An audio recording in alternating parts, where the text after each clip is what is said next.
있느니라. 아멘. 이김은 여호와께 있다 라고 하는 지하에서 오늘 말씀을 함께 나누도록 하겠습니다. 여기 보면 전쟁 상황에 그 성벽을 타고 올라가서 그 성을 정복하는 그런 모습을 여기서 보게 됩니다. 그러니까 지혜로운 용사는 성에 올라가서 그 성이 의지하는 그 방벽을 허느니라.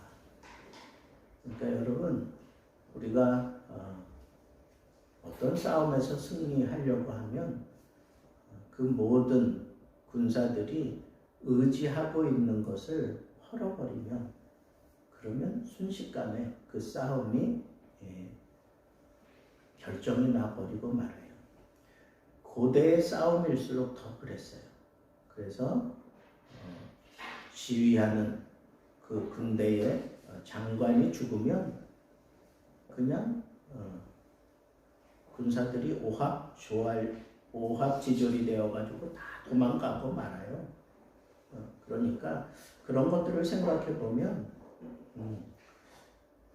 우리가 어떤 싸움을 하든지 상대가 의지하고 있는 것을 무너뜨리면 이긴다 하는 거예요.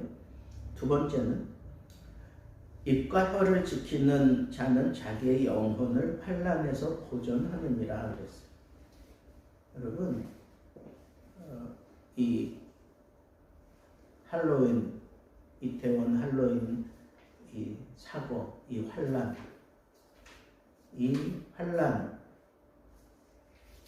우리는 입과 혀를 지켜야 돼요. 지금 여러분, 이 싸움이, 이 사건이 끝난 게 아니에요. 이것으로 인해서 우리 한국 사회에 던져지는 심각한 충격파를 여러분 생각해 보세요. 이럴 때 우리는 어떻게 해야 돼요? 입과 혀를 지켜야 돼요. 정치권에서는 이런 것들을 가지고 떠들고 되게 난리 피우잖아요. 그건 정치하는 사람들 그렇게 하라 그러고, 우리는 어떻게 해야 돼요? 입과 혀를 지키는 게 이게 지혜로운 거예요. 남의 불행을 보고 가타부타 얘기하고 이런저런 얘기하는 건 그건 지혜롭지 못한 거예요. 불행을 볼 때마다 우리는 입과 혀를 지키는 거예요. 이 세상 불행 가운데 가장 큰 불행이 뭐예요? 죽음이잖아요. 그래서 우리가 장례식장 가가지고 그 상주들하고 인사할 때 그냥 할 말이 없습니다. 그거면 다 통해요. 그죠? 그거면 다 통합니다. 그러니까 지혜로운 사람일수록 입과 혀를 지켜야 한다는 거예요. 24절에 무례하고 교만한 자를 이름하여 망령된 자라 하나니 이는 넘치는 교만으로 행함이니라. 이 망령되다라고 하는 것을 무시한다 그런 뜻이에요. 그 상대방을 무시한다. 하나님의 이름을 망령되이 일컫는 자를 내가 죄 없다 아니하리라. 이게 뭐예요? 하나님을 무시했다는 소리거든. 그러니까 무시한 것, 이것은 그 소치가 어디 있느냐면 저 밑바닥에 깔려있는 교만 때문에 그래요. 교만 때문에. 그러니까 여러분, 나도 알지 못하는 사이에 내가 뭔가를 대단한 것을 이루고 또 대단한 어떤 업적을 만들고 또 승리를 거머쥐고 그리고 굉장한 부자가 되고 그러면 그때 이 말씀을 생각해야 돼요. 내 뿌리에 이 교만함이 파고 들어가고 있지는 않나 한번 돌아봐야 됩니다. 오늘 오신 나이 많으신 우리 본인이 스스로 집사님이라고 하시는데 그 집사님 참 젊었을 때 당신의 표현 그대로 상당히 있는 것처럼 그렇게 좀 한마디로 얘기하면 교만을 떨며 살았다는 거예요. 근데 나이 60이 되면서 뭔가 깨달음이 있었던 것 같아요. 그때부터 이 사회의 약자들을 돌아보면서 그동안에는 뭐 이렇게 정적인 일을 하면서 자기를 참 고상하게 그렇게 간직해 오시다가 도전을 받고 이제부터는 그런 삶 지향하고 적극적으로 움직이면서 약자들을 돌보고 보호자가 되어주고 그리고 먼 거리 오가지만 그게 나의 기쁨이다라고 그렇게 표현하는 걸 보면 정말 은혜 받아도 하나님 앞에 참 대차게 은혜 받았구나. 뭔가가 그 속에 파고 들어간 게 있었어요. 예수 믿기 시작한 건 50살부터 믿었다 그러는 거 보니까 뭔가 그 마음속에 뜨거운 게 불끈 들어가서 그러면서 그 생각을 바꾸어 놓고 내가 인생 이렇게 살아서는 안 되겠다라고 그렇게 생각하고 이렇게 가난한 자들을 향하여 그 마음을 쏟아가면서 저렇게 사시는 거 보면 참 우리가 도전을 많이 받아야 되겠다 하는 생각이 듭니다. 교만함을 내려놓을 때 정말 하나님이 기뻐하시는 가난한 자들을 위해서, 약자들을 위해서 우리가 뭔가를 할 수 있는 그런 용기도 생기고 그런 마음도 생기는 거구나 하는 것을 느꼈습니다. 무례하고 교만한 그런 것은 내가 교양 떨고 그런다고 그런 거 아닌 것 같아요. 무례하고 교만한 그 마음에 그런 게 파고 들어가면 그 모습 그대로 사는 거예요. 그러나 정말 교만함을 꺾어버리고 나니까 마음을 낮은 자에게 향하게 하고 정말 힘들고 어려운 자들에게 도움이 되는 모습으로 부지런히 사는 그런 모습들을 보면서 정말 지혜로운 사람은 바로 이런 사람이구나. 이런 사람은 세상을 이기는 삶을 사는구나 하는 것을 저는 대화 가운데 많이 느꼈습니다. 25절에는 게으른 욕망에 대한 얘기가 나오는데 게으른 욕망, 그게 뭐예요? 좀 더 자자, 좀 더 졸자, 그냥 좀 더 쉬자, 이런 거, 이런 게 다 게으른 욕망이에요. 게으름 피우고 싶은 욕망, 그게 뭐라 그랬어요? 자기를 죽이나니. 자기를 죽여요. 그러니까 점점 일하기 싫어하게 되는 거예요. 여러분, 뭔가 조금 움직여야 돼요. 우리 신앙생활도 우리가 조금 뭔가 움직이면 살아나는 것 같아요. 여러분들은 어떻게 생각할지 몰라도 우리가 기도해가면서 전도도 하고 정말 그 카드 만들어가지고 500장 만들어가지고 2주 동안 싹 돌렸잖아요. 싹 돌렸는데 거기에 반응한 사람은 딱 한 사람이에요. 그 한 사람을 위해서 우리가 이렇게 500장을 나눈 거예요. 근데 여러분 그게 중요한 게 아니에요. 저는 이 전체적인 이 흐름을 보는 거예요. 우리 교회의 흐름. 저는 기억해요. 어릴 적에 막 교회 건축하고 그런다고 막 텐트 쳐놓고 밑에 가만히 깔고 거기서 막 예배 드리고 또 빌딩을 빌려가지고 거기서 예배 드리고 한쪽 옆에서는 캬바레 막 그냥 그런 음악 터지고 그러는데 옆에서는 또 예배 드리고 막 그러던 시절이 좀 있었어요. 근데 저는 그때 교회가 막 성장하는 그 흐름을 제가 분명하게 기억하고 있어요. 근데 이번에 우리가 기도하고 또 행복 나눔 축제를 하고 큰 기대 없이 또 그런 결과가 없었지만 저는 보고 있어요. 뭔가 이렇게 살아나는 이 살아나는 흐름을 제가 이렇게 딱 보고 있어요. 감지하고 있다고요.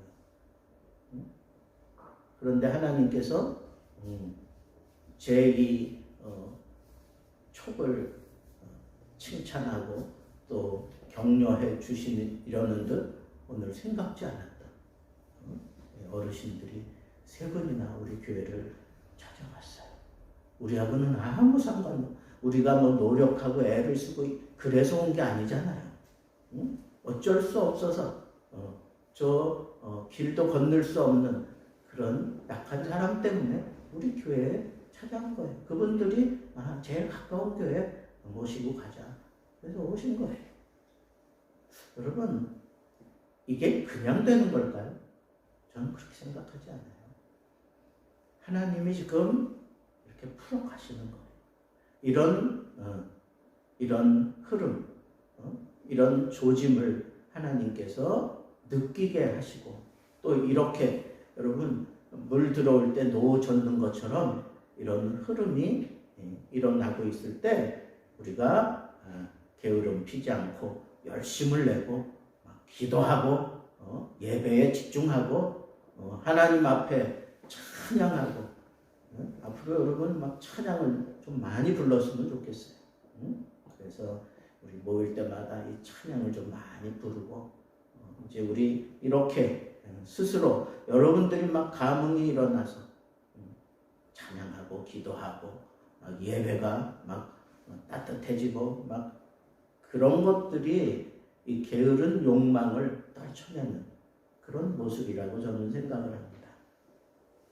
또 어떤 자는 종일토록 탐하기만 하나 의인은 아끼지 아니하고 베푸느니라 그랬어요.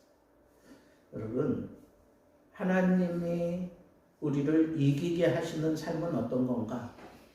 이 탐하는 거, 뭔가 이것도 해보고 싶고 저것도 해보고 싶고 이것도 보고 저것도 보고 여러 군데 돌아다니면서 아이 쇼핑하는 사람들은 그 손에 쥐는 게 없어요. 그 손에 쥐는 게 없어요. 근데 신기한 게 내 손에 있는 거 베푸는 사람들은 그 손에 항상 쥐는 게 생겨요. 이게 하나님의 법이에요. 예수님이 우리에게 가르쳐 주신 경제예요. 우리가 가지고 있는 거 베풀 때 우리 손에 하나님이 채워주시는 거예요. 채워주시는 거예요.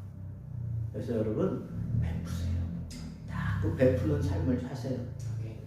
그렇게 되면 여러분들 손에 하나님이 계속 뭔가를 쥐게 만들어 주셔요. 탐하는 생활 이제 그만하고 베푸는 삶을 사세요. 자, 그 다음에 악인의 재물은 본래 가증하거든 하물며 악한 뜻으로 드리는 것이랴. 여러분, 이 재물을 우리가 생각할 때 뜻이 분명한 사람이 그 재물을 손에 쥐면 그 선한 뜻대로 그 재물이 쓰이지만 뜻이 없는 사람은 그 재물에 종로를 타게 돼요. 그 재물이 우리를 집어삼켜요. 그러니까 여러분 뜻이 분명해야 돼요. 하나님을 위하여 내가 이렇게 경제 계획을 가지고 그렇게 산다라고 하는 그런 분명한 뜻을 가지고 그렇게 살아가는 사람들을 하나님께서는 이기게 하신다는 거예요. 거짓 증인은 패망하려고 패망하지만 확실히 들은 사람의 말은 힘이 있다 그랬어요. 여러분, 왜 우리가 거짓말 하게 돼요? 들은 거에 대한 확신이 없기 때문에 그래요. 설교도요, 준비해 놓고 거기에 대해서 제가 분명히 다 듣고 헤아리지 않으면 말씀에 힘이 없어요. 목소리 힘준다고 힘이 있는 게 아니에요. 그냥 조용조용 얘기해도 그 말씀에 힘을 느끼게 되는 것은 이렇게 들은 것에 확신이 있기 때문에 그래요.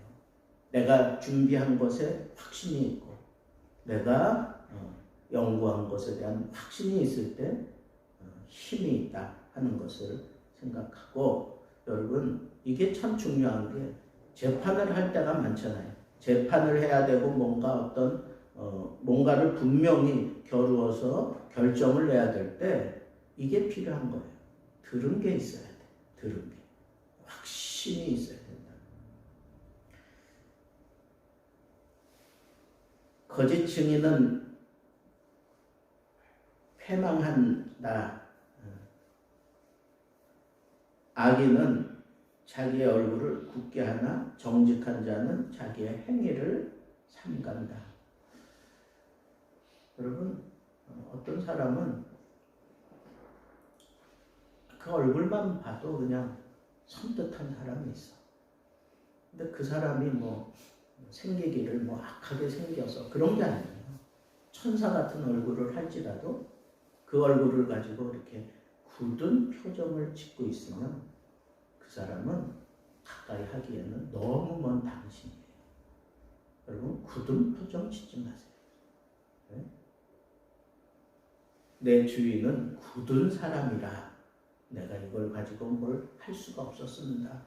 그렇게 핑계대는 그런 악한 청지기도 있었잖아요. 그 굳었다라고 하는 얘기는 이 표정이 굳어 있는 거예요.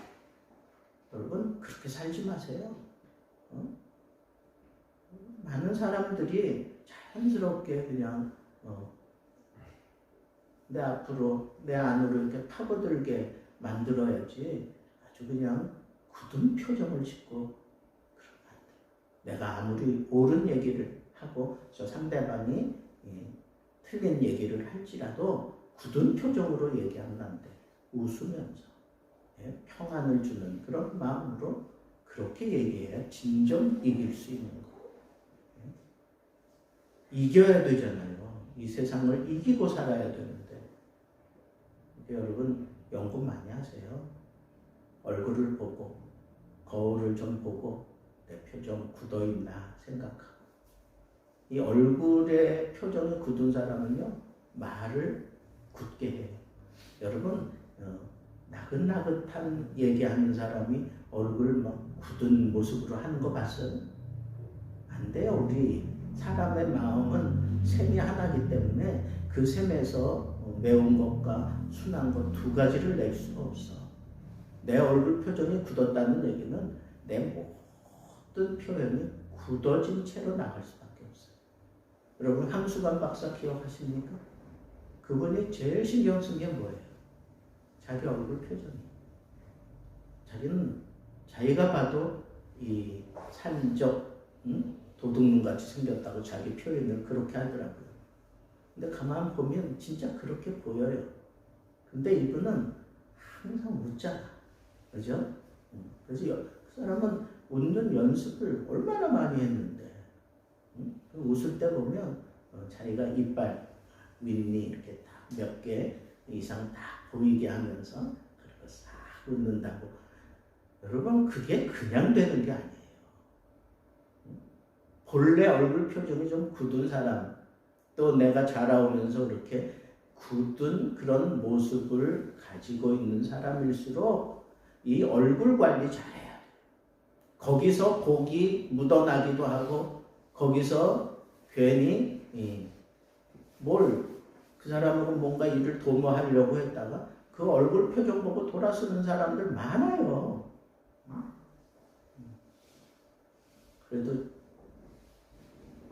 저는 좀 괜찮은가 봐요. 아까 집사님, 할머니 집사님이 저한테 그러잖아. 왠지 목사님, 그냥 얼굴만 봐도 뭔가 통하고, 뭔가 믿음직스럽고, 뭔가 이제 이런 얘기를 하는데 그 양반은 정말 솔직하게 그냥 칼이면 칼, 총이면 총 이렇게 말씀하시는 분인데 저 듣기 좋으라고 한 그거보다는 그분의 마음이 그렇게 제 얼굴을 보고 좀 쏠린 것 같아. 네? 여러분, 우리 굳은 얼굴 하지 맙시다. 굳은 얼굴 가진 사람은 굳은 말 해. 굳은 얼굴 가진 사람은 행동도 굳게 해요. 우리 차 타고 다니면서 좀 웃으면서 다니세요. 마음 편안하게. 저 요즘에 많이 노력해요. 운전대 딱 잡고 하나님 앞에 기도하면서, 하나님, 어떤 상황이 내 앞에 펼쳐질지라도 느긋한 마음, 입에서 굳은 표현들 나가지 않게, 막 욕지거리하고 막 이러는 그런 모습에 나를 그냥 남겨주면 안 돼요. 남들이 다 내 속을 긁어대면서 막 그래도 그냥 마음 편안하게 오죽하면 저러겠나 싶은 또 어떤 때는 정말 심각하게 막 칼치기에 들어오고 나를 막 흔들어대는 사람들도 있잖아요. 그럴 때 그냥 마음 편안하게 얼굴 한번 그때 하나님이 나보고 웃으시라나 보다 그렇게 생각하고 굳은 표정 지어야 될 때, 굳은 말 나가야 될 때 오히려 우리는 부드러운 그런 얼굴로, 부드러운 말로, 부드러운 생각으로 그렇게 살아가면 그 사람은 항상 승리해요. 항상 승리. 지혜로도 못하고 명철로도 못하고 모략으로도 여호와를 이길 수 없느니라. 당하지 못하느니라. 싸울 날을 위하여 마병을 예비할지라도 이김은 여호와께 있느니라. 이김은 여호와께 있느니라. 여호와께서 우리를 이기게 하시기 위해서 이런 것들을 우리에게 지금 밝혀주신 거예요. 네? 굳은 얼굴 하지 말아라. 거짓 증인 하지 말아라. 탐하지 말고 베풀어라. 게으른 욕망에 빠지지 말아라. 입과 혀를 지켜야 한다. 그리고 상대방이 의지하는 것들을 무너뜨리는 그런 지혜를 발휘해라. 이런 모든 것들이 우리로 하여금 이 세상을 살면서 이기게 하시려고 하는 하나님의 전략이에요. 하나님의 이 전략에 정말 충분히 붙들려 쓰임받을 수 있는 그런 멋진 하나님의 사신들 되기를 바랍니다. 정말 제가 좋아하는 그 찬양 가운데 주여 나를 평화의 도구로 써주소서 하는 그런 찬양 있잖아요. 그죠? 그 가사가 미움이 있는 곳에 기쁨을, 의심이 있는 곳에 믿음을, 뭐 이런 표현들이 있는데 여러분 우리를 하나님께서는 엠베서더로 지금 쓰시는 거예요. 사신으로 우리를 쓰시는 거예요. 근데 사신이 가서 이겨야 되잖아요. 이기기 위해서 우리 이러한 모습들 우리가 늘 갈고 닦아서 정말 세상 사람들이 볼 때 어떻게 저런 상황에서 웃으면서 저렇게 멋지게 풀어내지? 이긴 거예요. 세상을 이기게 하시는 하나님의 그런 사신으로 하나님께 내가 쓰임을 받은 겁니다. 여러분 기억하십시오. 이김은 여호와